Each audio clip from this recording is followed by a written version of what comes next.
একটা বিষয়ের উপর আপনাদের দৃষ্টি আকর্ষণ করবার জন্য বলছি।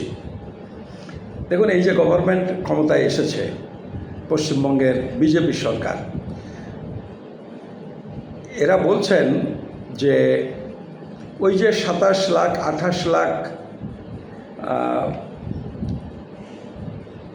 মানুষ যাদের এসআইআরে নাম পেন্ডিং আছে, ট্রাইব্যুনালে রেফার করা হয়েছে, কলকাতার জগাতে এইগুলো নিয়ে পরীক্ষা নিরীক্ষা চলছে। গভর্নমেন্ট বলছে ওই যাদের ট্রাইব্যুনালে যে নামগুলো পাঠানো হয়েছে 27 লক্ষ 28 লক্ষ মানুষ, যাদের আগে ভোটার কার্ড ইত্যাদি ইত্যাদি ছিল, এখন সেটা ডাউটফুল, বিচার বিবেচনা চলছে, পেন্ডিং, কি সিদ্ধান্ত হয়। ফলে সিদ্ধান্ত হওয়ার আগে পর্যন্ত তারা যে সমস্ত সুযোগ সুবিধে, এই যে অন্নপূর্ণা যোজনা ইত্যাদি ইত্যাদি যেগুলো গভর্নমেন্ট দেয়, সেগুলো পাবেন। এই সিদ্ধান্তটা কিন্তু সঠিক, কারণ তারা ভারতের নাগরিক হিসেবে বিভিন্ন সুযোগ সুবিধা পেতেন। এখন গভর্নমেন্ট বা ইলেকশন কমিশন এসআইআরে তাদের সন্দেহের তালিকায় রেখেছে, ফলে সুযোগগুলো বহাল রেখে ফাইনাল ডিসিশন পর্যন্ত অপেক্ষা করছে। এইটা হওয়া উচিত এবং এইটা এই গভর্নমেন্ট করেছে, এটাকে আমি সমর্থন করি। একই সাথে তারা বলছে K-19 যারা আবেদন করেছেন তাদেরও সরকারি এই সুযোগ সুবিধাগুলো সরকার বহাল রাখবে। এইটা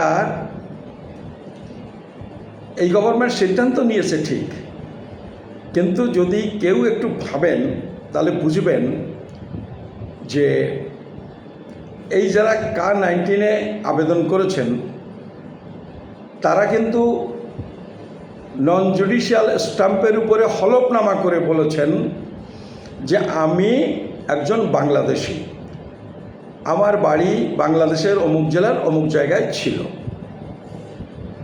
এইটা কিন্তু হলফনামার উপরে ঘোষণা করে তারা K-19 আবেদন করেছেন।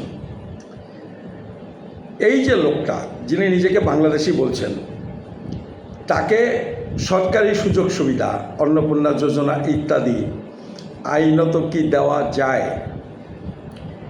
আমি যেটুকু বুঝি আইনত এইটা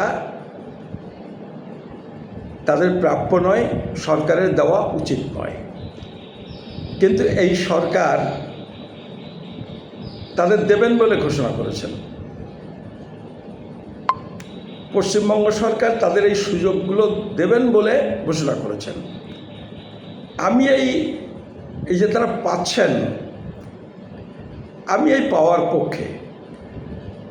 আমি এইটা নিয়ে যে তাদের দেওয়া যাবে না, তাদের দেওয়া বন্ধ করো, কোর্টে গেলাম ইত্যাদি ইত্যাদি, এইগুলো করার পক্ষে নয়, আমি করবও না। কিন্তু আমি বলছি যে এইটা কি পাওয়ার কথা?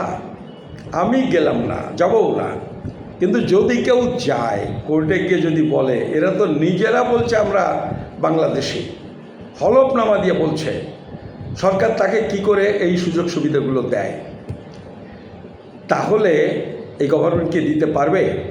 আমার ধারণা এই বিষয়টা যদি কেউ কোর্টে নিয়ে যান, আমি কাউকে নিয়ে যেতে বলছি না, বরং না নিয়ে যাওয়ার জন্যই বলছি, সুযোগ সুবিধা গরিব মানুষ পাচ্ছেন, পেয়ে যান।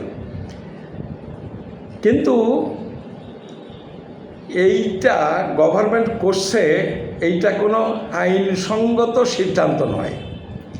এই সিদ্ধান্ত হলো রাজনৈতিক সিদ্ধান্ত।